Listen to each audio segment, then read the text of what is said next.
Rebbe Zolkes began to Farbrengen this afternoon that today is Shabbos Mevorchim Elul. And every Shabbos has its specialty, so does every Shabbos Mevorchim. The fact that we get together and we Farbrengen on Shabbos Mevorchim in general, this is based on the instruction of the Frierdiker Rebbe that taught us that Shabbos Mevorchim is a proper time, an appropriate time for a Chassidische Farbrengen.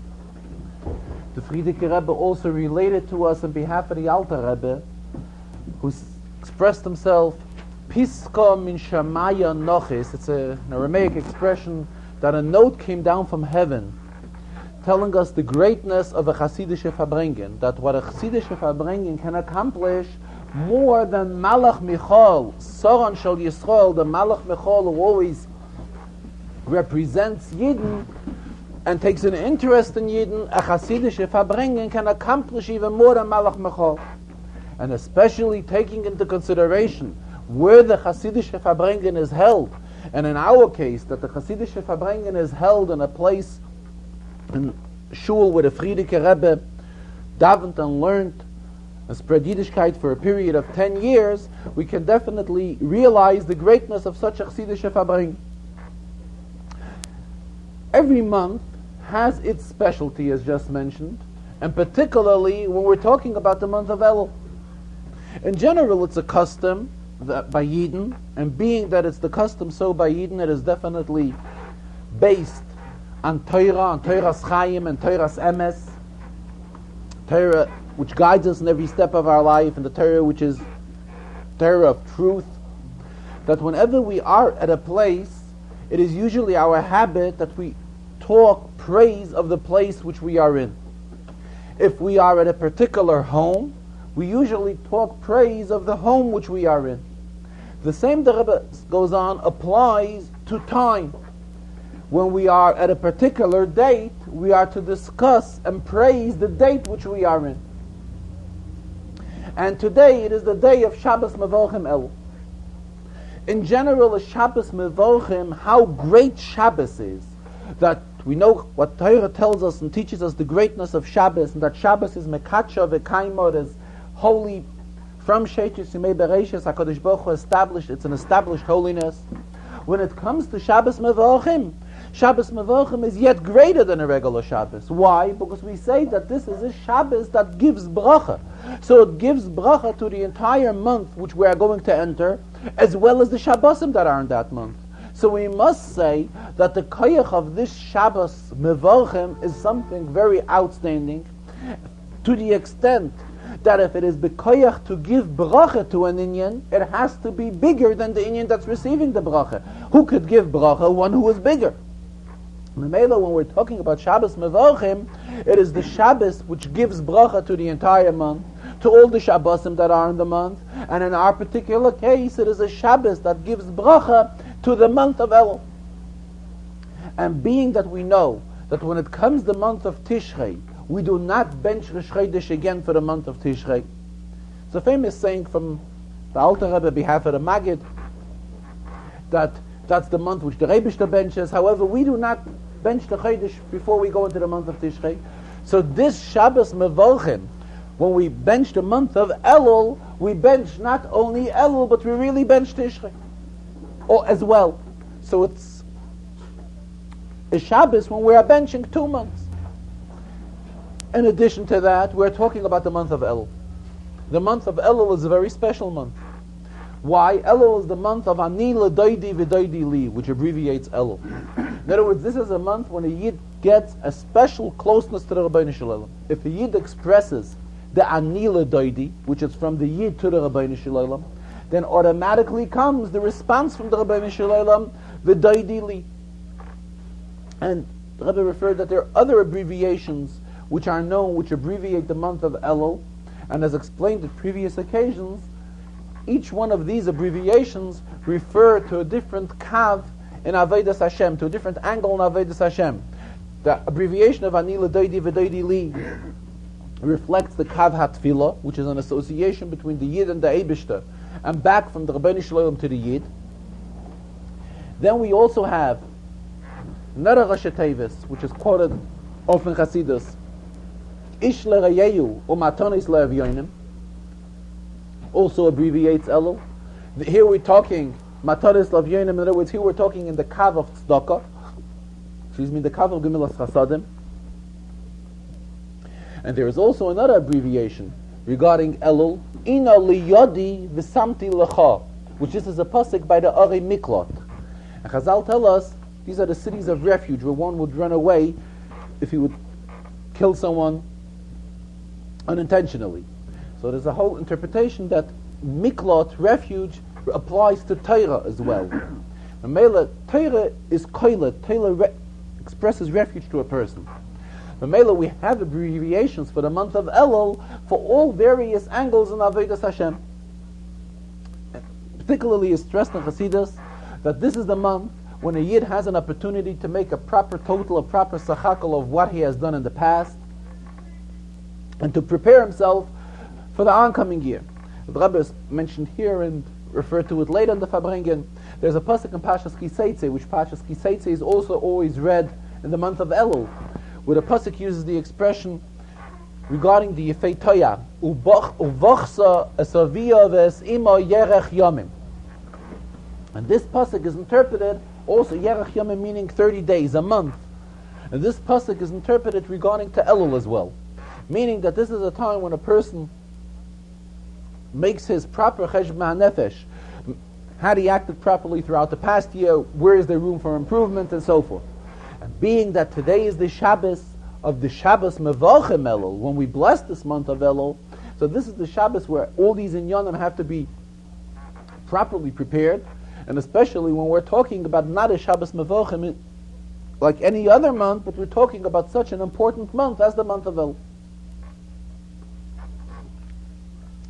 As mentioned, that it is proper always to praise one's the proper timing when we are in an inyan, or the proper place, and so forth. The Rebbe says the same would also apply, that it is proper to praise properly guests that have arrived. About the greatness of guests, the Rebbe says, we find it in the Torah, of greeting guests properly. Not only is it found after Matan Torah, when the mechitza between Elyonim and Tachtonim was separated, as Chassidus teaches us what Matan Torah accomplished, but we find it even prior to that. We find it by Avraham Avinu. Avraham Avinu was one of our Avos, and as the Alter Rebbe expresses himself in Tanya, Ha'avos hein hamerkava, they were totally dedicated to servicing of HaKadosh Baruch Hu. We find by Avraham Avinu that when he was involved with a conversation with the Rebbeinu Shalom, and he saw guests, or at least people to him they appeared as guests, he interrupted the middle of a conversation with the Rebbeinu Shalom and turned to take care of the needs of the guests. So the Gemara learns off from this incident that Hachnosas Olchem is G'dayla Mekabalas Pnei Hashchina. Greeting guests and taking care of their needs is greater than greeting the Shechina, than greeting the Rebbeinu Shalom, as we find by the very first Yid Avraham Avinu. And the same, this is a lesson which we have to follow. Rebbe began speaking that the greatness of guests in general, and there are guests that are present at the Farbrengen that are here already came for this Shabbos, or some that are here already for more than one Shabbos. So first and foremost, we have to know that it is our inyan to provide the needs of the guests and whatever they need. As we find by Avraham Avinu, what did Avraham Avinu do? Vayita Eishel. He planted an Eishel, planted a tree. But Chazal interpret that it doesn't mean only that. Eishel is an abbreviation. Eishel is spelled Aleph Shin Lamet, which puts together, abbreviates Achila, Shtiya, and Lina, which is the eating and drinking and the lodging, and seeing to it that he has his sleeping needs, sleeping quarters, which this is what we have to do, this is what we're obligated to do when we have guests. Furthermore, the Rebbe says, what we really have to give guests is not only their gashmiistic needs, which we have to give them, but we also have to give them their ruchniistic needs. And what is the ruchniis of a Yid? Naturally, Torah. Here the Rebbe referred to the Mishnah and Avos, which we recited today. Today is the 6th Perek. The Mishnah and Avos at the very end of the sixth Perek concludes with Kol ma shebara HaKadosh Baruch Hu ba'olam lo bara ela l'chvoidoi. Kol ma, the Rebbe stressed, kol, everything which HaKadosh Baruch Hu created in this world was created to honor Him, for His own glory. And therefore, when somebody who travels thinks that he came to a certain city or to a certain country, and he really thinks that what did he come for? He came either to sightseeing, or he came to visit some people, or he came to visit his relatives, or he came on a vacation and so forth. The truth is that what he really came for to this place is to learn an Inyan Torah. Because Kol ma shebara HaKadosh Baruch Hu ba'olam lo bara ela l'chvoidoi. Any Inyan in this world which a Yid comes into contact with, there is really a ruchniistic Inyan behind it. I think the Rebbe referred that there are guests that came here for Shabbos, and Chalal people that come from another country has a special chshivas. It seems like the Rebbe was referring to some people who came from Canada, but originally they are French people, French Yidden. And here the Rebbe mentioned that they should say l'chaim and also sing a nigun. And the nigun which would be most appropriate to sing would be the nigun which here the Rebbe mentioned, though we're talking about a country which the Alter Rebbe did not favor too much. We know it's known by the incident, by the war with Napoleon. The Alter Rebbe was not in favor of Napoleon succeeding. The Alter Rebbe had his reasons, and he wanted it would be better for Yidden that Russia should succeed. But nonetheless, there's still a nigun, and a famous nigun of that country, which was turned in and put into the words of Ha'aderes ve'amunah, to whom? L'chai ha'olamim. Habina v'habracha, l'chai ha'olamim. And therefore the Rebbe asked them to say l'chaim, and afterwards to sing the nigun on Ha'aderes ve'amunah with this French hymn, which is which goes to the words of Ha'aderes ve'amunah. Rebbe Zilgazin said, went on in the Farbrengen that this year has a specialty in the fact that it is Ishana Meuberes, it is a leap year. As well, it is also the 40th year since his father, great Gaon and Tzaddik and Mekubal Rabbi Levi Yitzchak, passed away on Chof Av, 20 days in the month of Av, which a week ago, Shabbos, was 40 years since his Histalkus. Regarding the Inyan of a leap year, the whole idea of a leap year is actually that it unites, it brings together the Chama and the Lavana, the sun and the moon. As the calendar year would go according to the sun, and as the calendar year would go according to the moon, when are they united, when do they come together? That is what we have a leap year for. And the Rebbe went into an Inyan, raised the question. Mara tells us, if one is mekadesh as isha al manas shehu tzadik gomel, he's mekadesh as isha, mekadesh woman, based on the fact that he's a tzadik gomel. The halacha is that even he was, this is how the Rebbe expressed himself, even he was an opposite gomur of a tzadik, she is still mekudeshes. So the Rebbe raised the question, and the reason for it is because we believe that every Yid has a hirur tshuva, has thoughts of tshuva, and could very well be that when he was her mekadesh, though his previous acts did not show that he is a tzaddik gomel, still during kedushin he did tshuva, and based on this fact, it leads us to say that she could be mikudeshes, that the kedushin can be a kedushin.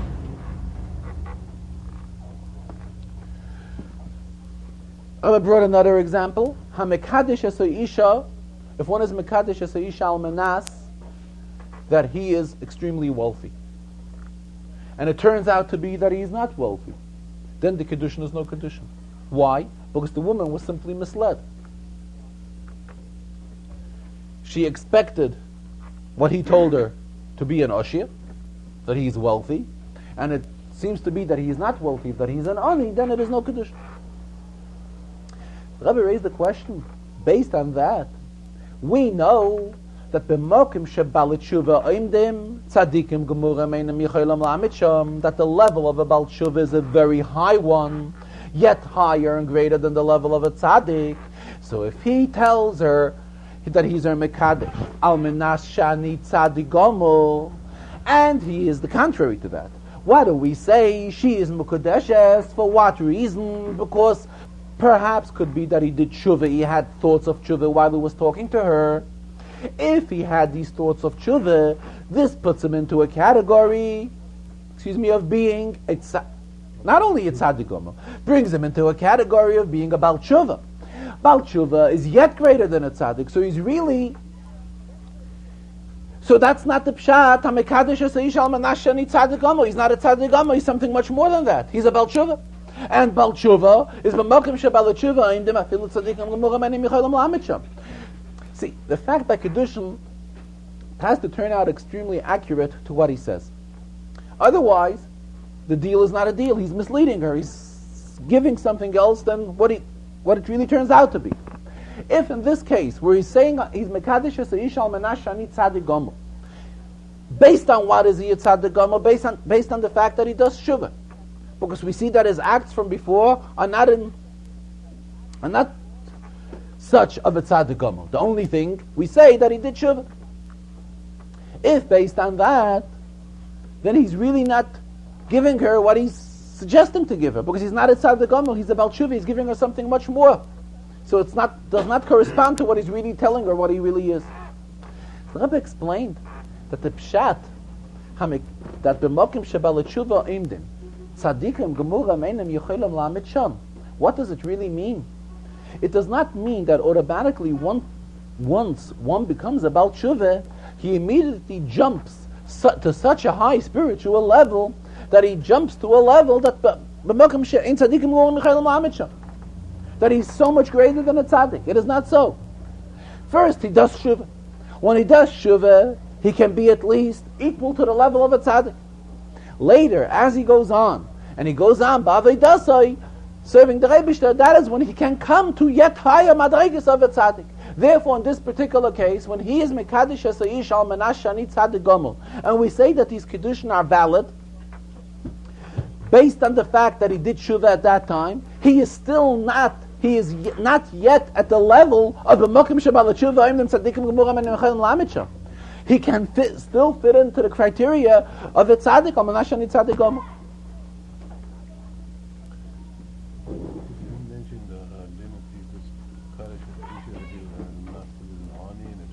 Yeah, I mentioned it. No, you mentioned it precarious. You mentioned it this way. That's it. Could be. More acharayas to people than what you thought, or something. Could be. You're right. Then the Rebbe, when on quoting a pasuk, there's a pasuk v'hoya oir hachama ka'oir shivas hayamim. Pasuk is talking that the time will come that the oir hachama, the strength of the sun, will be as strong as the light which HaKadosh Baruch Hu initially created in the world. And we know that when HaKadosh Baruch Hu created the world, He created it with very strong light, which the world couldn't have stayed in existence with. The very same will be, when Mashiach will come, the oir hachama, the strength of the sun, will be of such. So the Rebbe also interpreted, what is the pshat in the pasuk? It doesn't mean that all of a sudden the oir hachama will become that powerful ka'oir shivas hayamim. It will also be something which will go in a format of step by step. Here again, the Rebbe referred to the fact that it is 40 years since his father was nifta, 40 years ago, and referred to the Rebbe mentioned last week, to the pasuk which we recite in Lechuna Ranano, Arboyim Shana Okut B'Doya, which is the pasuk which is Gemara brings down the pasuk. And the Gemara teaches in this pasuk that this pasuk has a shaychus, and Rashi in the spot, this pasuk has a shaychus to the coming of Mashiach.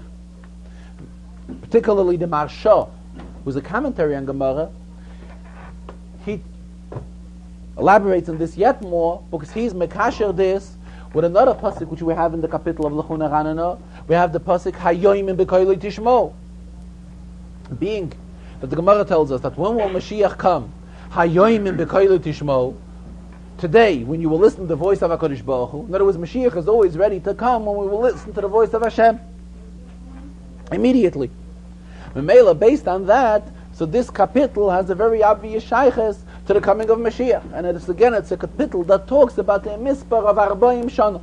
Later in the Farbrengen, the Rebbe also discussed various other inyanim which have a shayches to the number of Arbaim.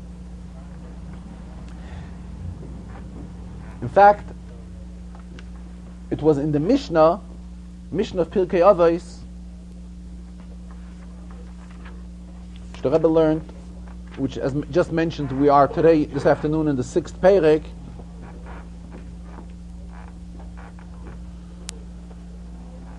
The Rebbe stressed, before he began, also the greatness of the number of 40.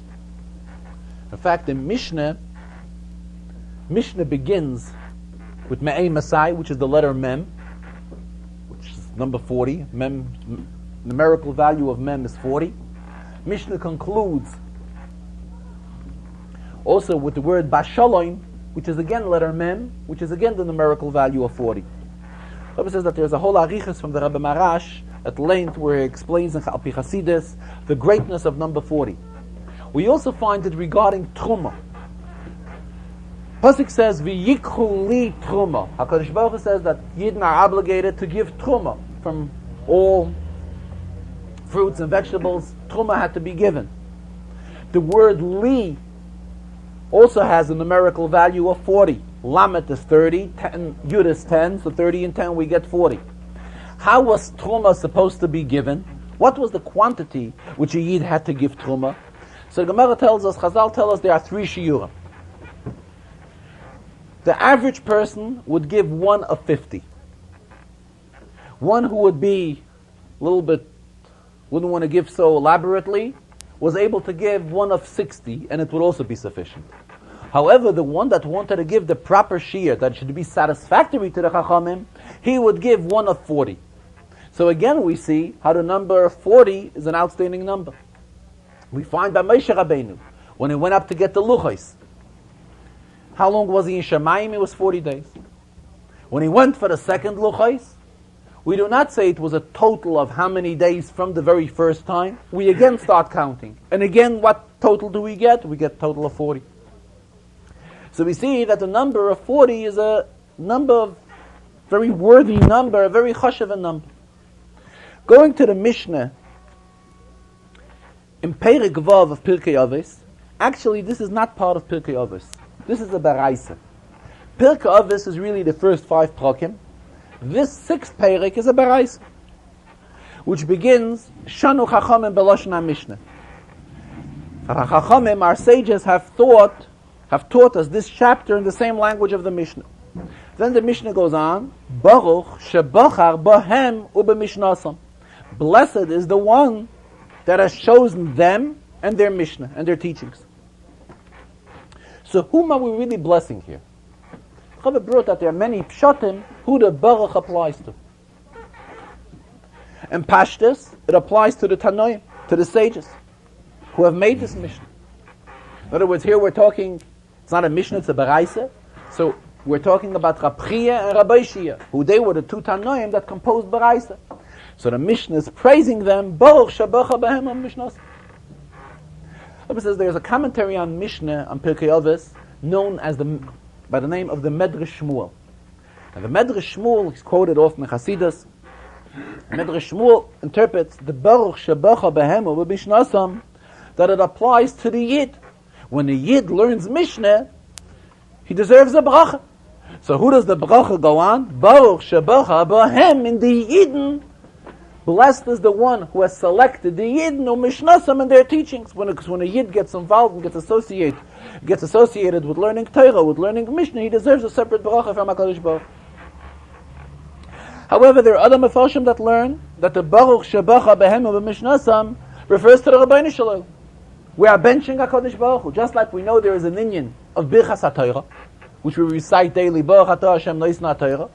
This is some other format of Birchas HaTorah, which is a bracha to HaKadosh Baruch Hu, Shebacha Behem Ubebishnasam. We're blessing HaKadosh Baruch Hu.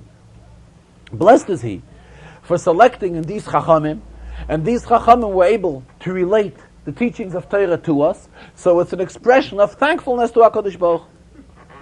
Then the Mishnah goes on with the saying of Rab Meir, quotation of Rab Meir. Rab Meir Omer. And as the Rebbe always stresses, it does not say Omar Rab Meir or Rab Meir Omar. It says Rab Meir Omer, which means it was an often quotation of Rab Meir. He would often say it at many occasions. What would Rab Meir say? Whoever is involved in learning Torah Lishma is merited with many things. And he goes on listing many of the things. Here the Rebbe got into a whole explanation regarding the greatness of Rab Meir. Why is he called Rab Meir? Meir is Meloshon light. In other words, he would bring lichtigkeit. He was someone who was extremely high level, and he would bring oil. And that is why it's expressed in his name. His name was Rab Meir. To such an extent did the greatness of Rab Meir go, that we have a cloud, we have a general rule, Stam Mishnah is Rab Meir. Any Mishnah, throughout Shisha Sidra Mishnah, where there is a halacha, and it is not mentioned the name, who is the Tana that teaches the halacha, it is Rab Meir. So we can already realize the greatness of Rab Meir, that in general, Mishnah goes according to Rab Meir. And there are a few Gemaras that tell us, the Gemara that tells us that Rab Meir had a Sefer Torah, and in Rab Meir's Sefer Torah it was written, Kosnois Oyer, we have in Bereshis. Bereshis, it is written by Adam. After he sinned by the Eitz Hadas, he had to get dressed in Kosnois Oyer. And which the Pashat Taich is, Oyer is spelled Ayin Vav Reish, meaning skin, and Kosnois meaning a shirt. And this is what Adam Arishan had to get dressed in. Gemara tells us, there's a Chazal that tells us that in Rab Meir's Sefer Torah, Kosnois Oyer was spelled not as we spell it, Oyer, skin, Ayin Vav Reish, it was spelled Oyer Lichtigkeit, Aleph Vav Reish. Again, what does this show us? That Rab Meir, at his level, looked at everything different. And Memel is something which to us seems as a skin. Rab Meir saw in it Lichtigkeit of Torah. Another expression.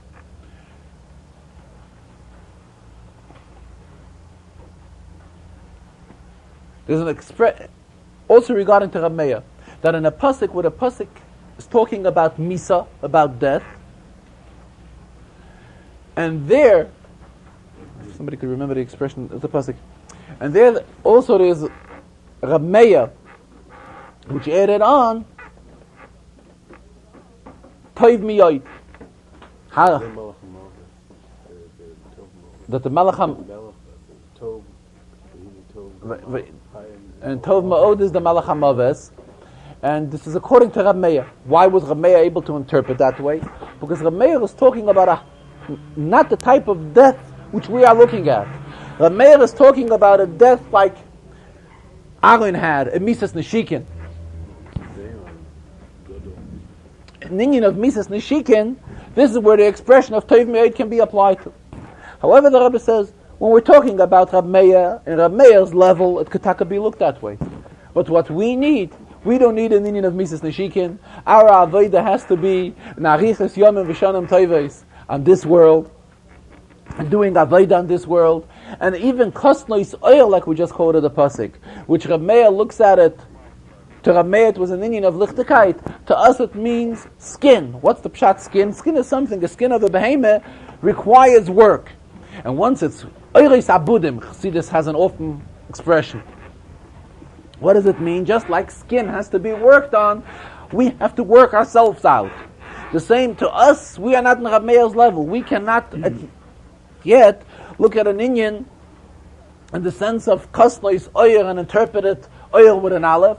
To us, we are living in a world where we have Kosnois Oyer with an Ayin, and it is our Inyan, La'arichus Yamim V'Shanim Toives, to live many, many years on this world, and good years, and satisfactory years, and have all the Inyanim which we need, and be able to work out take all the Gashmis, the Kinyonim, and work them out for Kedusha. But from this, to us, in our Sefer Torah, it is not written Kosnos Oil with an Aleph. To us, it is oil with an ayin. And oil with an ayin, in other words, to work spiritually, and work out all in yonim, just like working out a piece of skin, and then it's worked out to a good piece of leather, to a fine piece of leather. The same, in spiritual sense, we have to go through in yonim of Avodah. And while talking about this Indian, the Rebbe also mentioned, there's a famous Gemara. The Gemara tells us regarding Rab Zera. There was an Amoira Rab Zera, that Rab Zera tzom meyatan nisa. Rab Zera fasted 100 days of fast, so that he should forget, there are two gilses, so that he should forget Talmud Bavli, and be able to get involved in Talmud Yerushalmi. When he went to Eretz Yisrael to learn Talmud Yerushalmi. So the Rebbe raised the question, what's the pshat we're talking? We're talking about a Tana and a Moira in the caliber of Rab Zera. We know there's a din in Shulchan Aruch that a Yid is not supposed to do in Yonim that should lead to him forgetting Torah. And we're obligated to learn Torah in a sense that we should remember it. Yes, it says in Perek, and it's not only does it say in Perek, but it's quoted in Halach and Hilchos Talmud Torah as well. So, we're talking about Rab Zera, and what did Rab Zera do? Rab Zera did something. Rab Zera did a tachbula, did an action. In other words, it was an expression of praying to HaKadosh Baruch Hu that he should forget Talmud Bavli in order that he should be able to begin learning Talmud Yerushalmi. Rabbi explained that what Rab Zera wanted to forget, what is the main difference between Talmud Bavli and Yerushalmi? Spoken about many times in Hasidus, Bavli elaborates much more in an Inyan. There's Kashes, there's Tirutzim, there's a Vereminu, and a Teretz, a Toshema, and a Teretz, and so forth. In Yerushalmi, we do not find that. Yerushalmi is much more brief. However, in Bavli, if we were to summarize in Yonim of Bavli, out of much shakla v'tari, out of much discussion, there is always a summary which comes out to this and this is what was discussed in this Blat Gemara and another Blat Gemara. Rab Zera Chas v'Shalom did not want to forget the Torah. Chas v'Shalom, how can we say that a person like Rab Zera wanted to forget Torah? What Rab Zera wanted, being that he's going to adjust himself to a different derech halimud, which is Talmud Yerushalmi, higher level. What he wanted was to forget the shakla v'tarya, all the kashas and the terutzim regarding all the inyanim, that shouldn't interfere, that shouldn't be in his mind, because now he's going into a different derech learning. But it doesn't mean that the lasukish maitza libe de hilchase, the halachas which we have in Talmud Bavli, the oisfir, the summary of every sugya, to say that Rab Zera wanted to forget that, chas v'shalom. A yid is not allowed to forget an inyan in Torah. But the only thing, being that he was going in now to a different derech of Torah, which this is the major difference between Talmud Bavli and Talmud Yerushalmi, he wanted to adjust himself that he should be able to properly be able to learn Talmud Yerushalmi. Oh yeah, Perek Shishi, Elef Shishi, Barais, Eloshin Bar, Michutz, Mishma, Dolos, Zafar.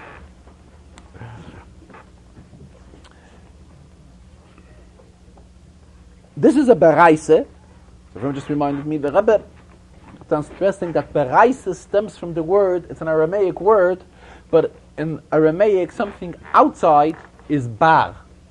In other words, this was not, why is Baraisa called Baraisa?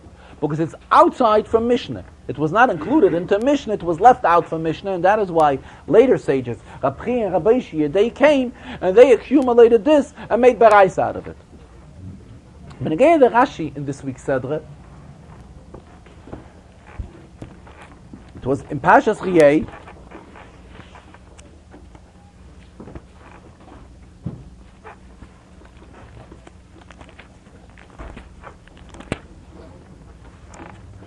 Kapitel Yud Daled,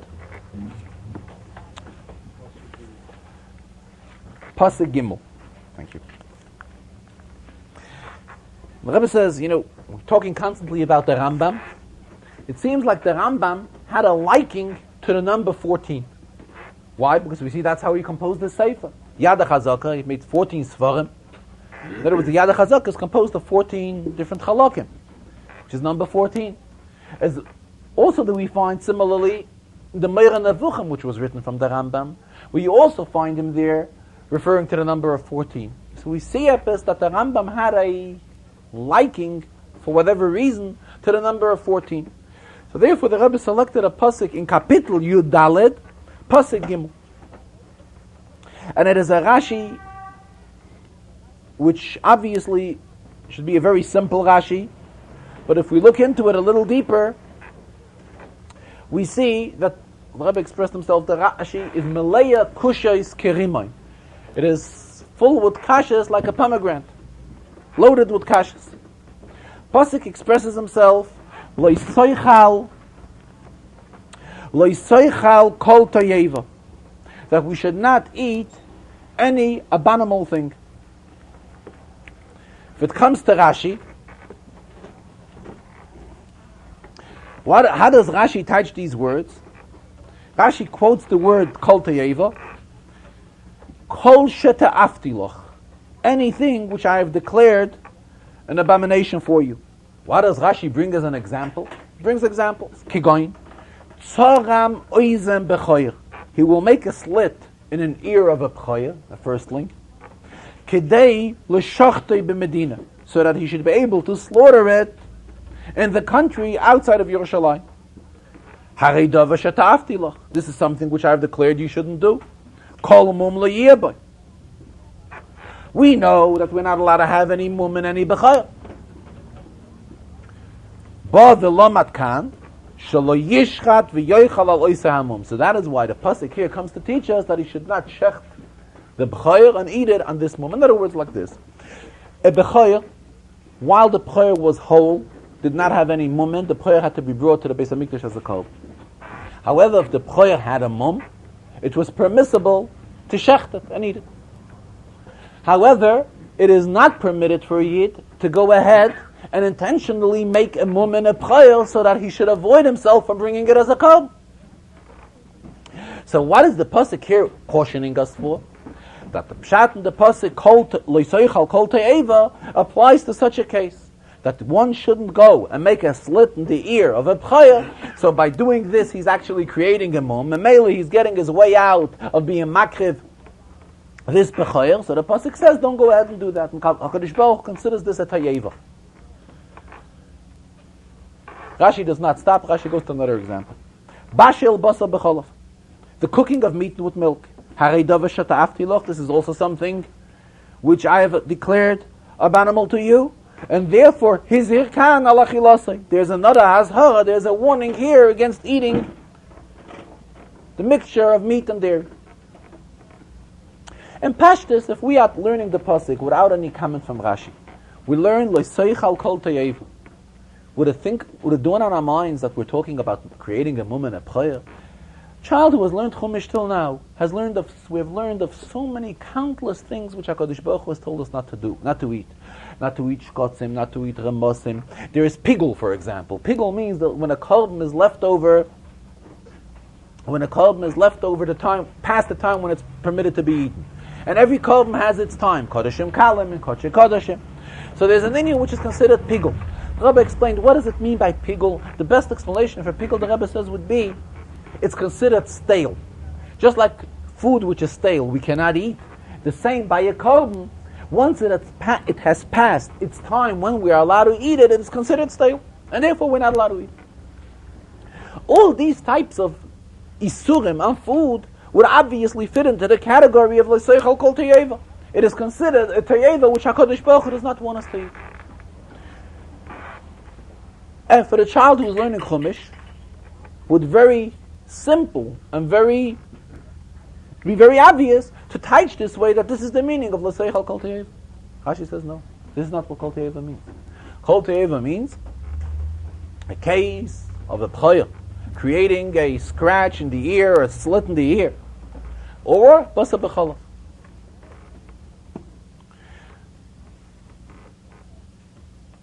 Also, what is the expression? The hizhir kan ala chilasei. The Torah is warning us here against eating basa b'chalav. We know it's mentioned already 3 times. It is mentioned 3 times in the Torah that it's forbidden to eat basa b'chalav. And the Gemara tells us why 3 times.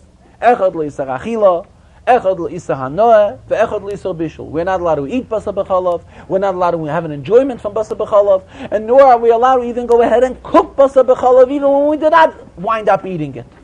So all this is already spelled out in the Torah, and Rashi in Pashas Mishpatim explains it and elaborates on it over there. Why does Rashi get involved in teaching it over here? That this is the meaning of L'seichel Kol Teyeva. The Rebbe Zalazunsan is explaining this pasuk of L'seichel Kol Teyeva comes as a continuation to the psukim which we have learned prior to this. If we were to look into pasuk base,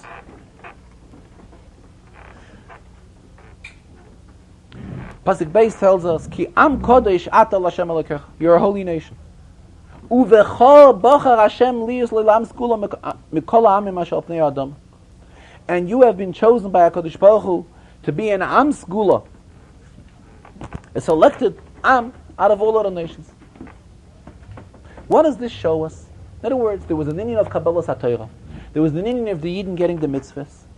And after all that, there is a certain additional elevation which the HaKadosh Baruch Hu is elevating, picking up Yidden spiritually. And this is what is happening in this pasuk. We are an Am Kodesh L'Hashem Elokecha Uvecha Bachar Hashem Liyus Le'lam Skul. And therefore, as a result of us being a special nation, comes the commandment in pasuk Gimel of L'Seichel Kol Teyeva. In other words, this is something which is like an additional requirement of us. This is how the Rebbe is learning. Just like we have, prior to this, we have in Rashi, Banim Atem L'Hashem Elokechem, based on pasuk Aleph. And therefore the pasuk concludes, Loises Goidedu, V'loises Simu Kolcha Bein Enechem Lameis. Excuse me, sir. What does Rashi comment? Lefi Sha'atem Banav Shel Mokem, being that we are the children of the Rebishter, Atem Ruyim Liyis Noim, therefore we have to act accordingly as children of HaKadosh Baruch Hu. The same, being that we are an Am Kodesh L'Hashem Elokecha, we have to act in accordance how it is befitting for an Am Kodesh. Now, we know there's an inyan of Tzar Balachayim. And Tzar Balachayim is something which should not be done al pi Torah. However, one may say, to make a slit in an ear of a behemoth, this is something which is not bound with any Tzar Balachayim. Why? Because we know that the ear is a rough spot, and a slit in an ear is not something which is going to bring about too much tzar to the behemoth. Furthermore, he's not doing this with the intention of just creating a slit in the behemoth, and this will bring some sort of an enjoyment to him, creating pain to a behemoth. This is done al menas l'sheichtoi, because later he wants to eat the behemoth. And when a Yid wants to go ahead and shech the behemoth, under normal circumstances, he's allowed to do so. However, being that here we are talking about a prayer, it is a completely different case. So one may think to himself, he's not doing a major mum in the behemoth. All it is a slit in the ear. Memele, it is not an inyan which is creating any specialty in Tzar Balachayim. Why is he doing this? Because he wants to go ahead later and eat the behemoth. So that's what the pasuk is saying. Normally, it wouldn't be such an outstanding crime. However, the Rebbe was stressing, ta'afti lecha. It's addressing to each and every Yid, just like the pasuk uses the expression ki am kodesh atal Hashem Elokecha uvecha, and in you bachar Hashem Elokecha, you meaning each and every Yid was chosen by the Rebishter. Therefore, there's as a result of this being chosen by HaKadosh Baruch Hu, Rashi goes on and tells us, Harei davar sheta'afti lecha. This is something which HaKadosh Baruch Hu has made an abomination for you. Why? Because we are Bochaliyas Leilam Segula. And therefore, as a result of that, we have to act special. Being that we have to act special, even to be creating a slit in the ear of a firstling is also something which you shouldn't do in order to be able to go ahead and shecht it later. But again, the second inyan which Rashi mentions, the bashel basa v'chalav, though this is something which has an issa, as we just mentioned, the Chazal tell us that there are three isuram and basa v'chalav. Echad l'isar achila, echad l'isar bishul, ve'echad l'isar hanoah. So there is an isar and bishul and boiling and cooking meat and milk. However, here again, as a result of us being an Am Segula, comes another inyan, which is Dava Shata Afti Lacha. Again, Behemshich, the same Lacha, just like the Pasuk uses the expression Uvecha Bachar Hashem. And Rashi previously stressed that Hare Dava Shata Afti Lacha. The same would apply B'negei Basa B'chalav. V'hizir Kan Al Achilasi. So there's another warning Al Achilasi. So the Rebbe explained. We find many inyanim in Shas where the Gemara says that there's an extra pasuk for a certain inyan, and by having the extra pasuk, it becomes like if one is over on that, he's over on two lavin. The same can apply over here. There's the regular Isav Basa B'chalav, and as a result of us being Am Kodesh Lashem Alekecha, HaKadosh Baruch Hu doesn't want us to L'Seichel Kol Teyeva. And in this is included also Bishul Basa B'chalav. So Memela, when one is over on this, besides being over and the Isser of Basa B'chalav, which was already discussed in the Torah, he's also over on the Isser of L'Seichel Kol Teyeva. Benegeya, as it's customary, the Rebbe Zolgazon also learns a shiur in the Rambam in accordance to the shiurim of Rambam, the daily shiurim of Rambam. Rebbe added on when there's a chance to make a siyum on certain halachas, he prefers that as well. The Rambam at the end of Hilchas Erechem V'Charamin in Perik Tes,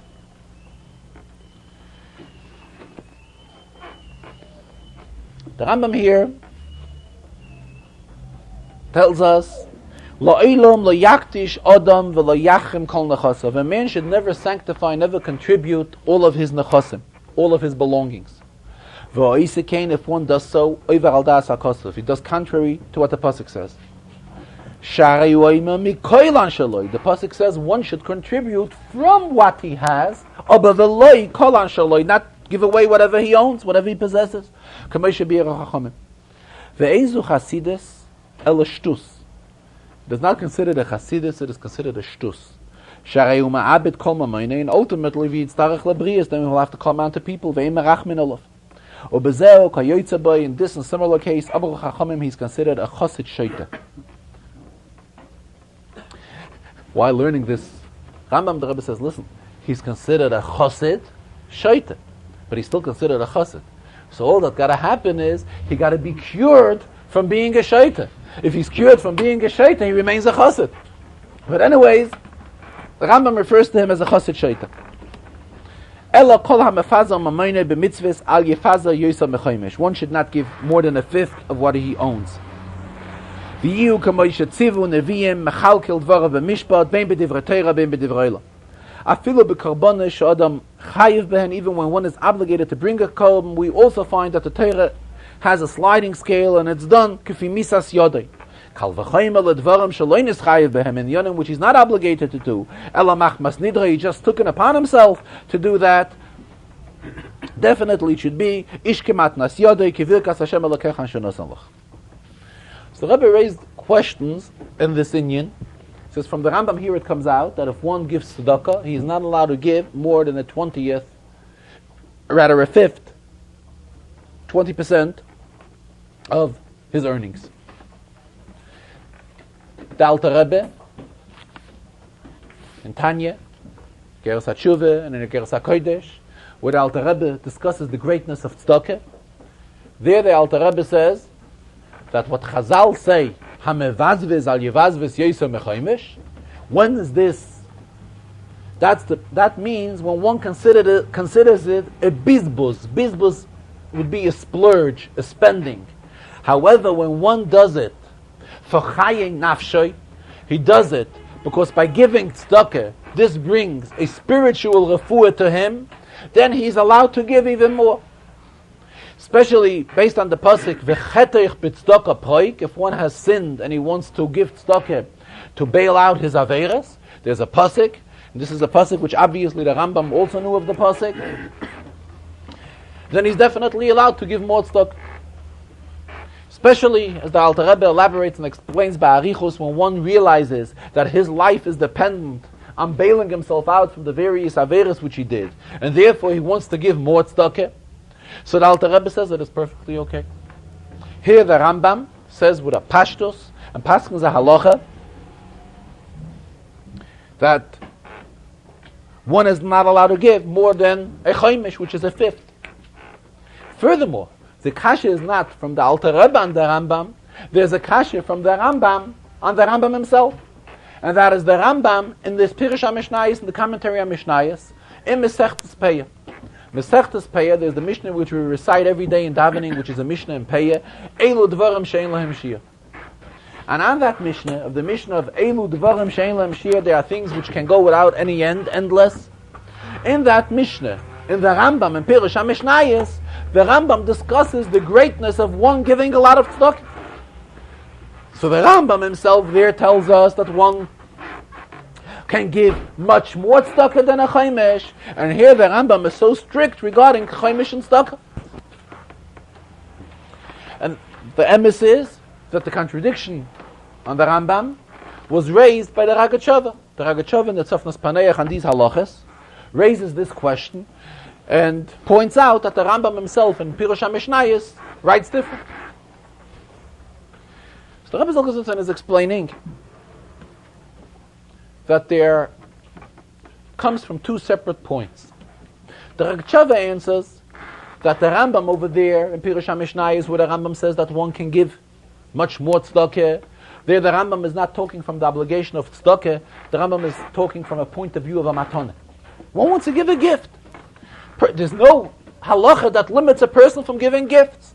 So just like he can give a gift to a friend, he can give a gift for tzedakah. That's how the Ragachava learns. The Rebbe is going a different way. There are two halachas. There is a halacha of tzedakah. And this is what the Rambam is discussing here in Hilchas Erech and V'cham. Here he's telling us that as far as giving tzedakah, hamefazer mamoyne b'mitzvahs al yefazer yosem mechaimish. Hamevazvez al yevazvez yosem mechaimish. We're sticking to this klal that what is the maximum one should give? One should give only 20% of what he earned, a fifth. The Alter Rebbe in Igeres HaTshuva and in Igeres HaKodesh is not talking from the point of Hilchas tzedakah. There the Alter Rebbe is talking from a point of refuas hanefesh. One is looking to cure his soul. And to cure his soul, just like one does not limit his budget when he has to cure his body, the same one does not limit his budget when he has to cure his soul. And that is from that point of view the Alter Rebbe is talking there. The Alter Rebbe is not talking als a prat, als a detail in Hilchas tzedakah. It's a completely different thing. Mitzad Hilchas tzedakah, there's a klal of hamavazvus al yevazvus yosem mechaimish. This is what one is supposed to give and not more. However, when we're talking not about tzedakah, we're talking when one wants to give, he's talking giving tzedakah, but not because of his tzedakah obligation. He's doing it because he wants to fulfill the chetech b'tzedakah proik. He wants to do in yonim that should be a cure to his soul, being that he sinned. And he's looking for in yonim in tshuva to cure himself, to cure his soul, spiritual cure. And he can accomplish this through tzedakah. So it's a completely different inyan, and it's no steer from one inyan to another. The Rebbe concluded the Farbrengen, but we're going to read now Pasha Shoftim, which tells us about the Shoftim, V'shoitrim, the judicial system which was in existence when the Yidden were in Eretz Yisrael. The Rebbe should help that we should be Zoicha B'karev to V'shiva Sheftayich K'v'rishoina, that we should be Zoicha, that with the coming of Mashiach we should get back to the same judicial system as it was K'v'rishoina, as it was when the Yidden were in Eretz Yisrael. A gute Woche.